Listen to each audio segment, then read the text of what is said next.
Russia has warned that the entry of Finland and Sweden into NATO would lead to a militarisation of the Baltic region. The Russian Deputy Foreign Minister said they would respond to any deployment of nuclear weapons near Russian borders.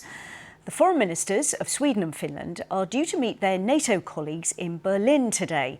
The meeting comes as elite troops take part in NATO's largest special forces exercise right across the alliance's eastern flank. Our defence correspondent Jonathan Beale has been given rare access to see them train. In the Black Sea, a team of special forces from Romania, the US and the UK are about to raid a ship that's been hijacked.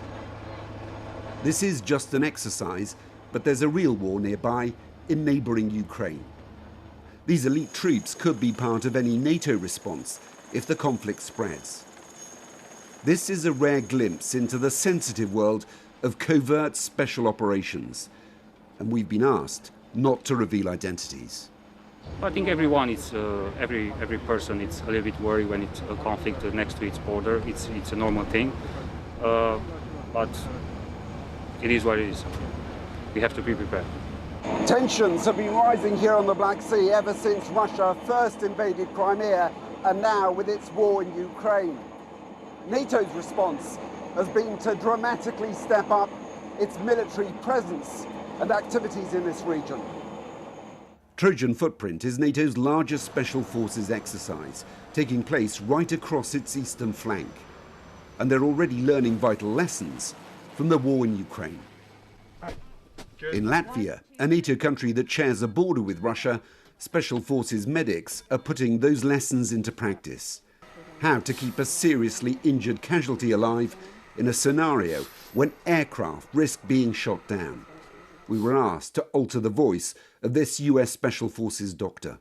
Ground transport is the name of the game, and ground transport takes hours, sometimes days. We're looking to see what are those medical strategies that you can use en route, in the back of the van.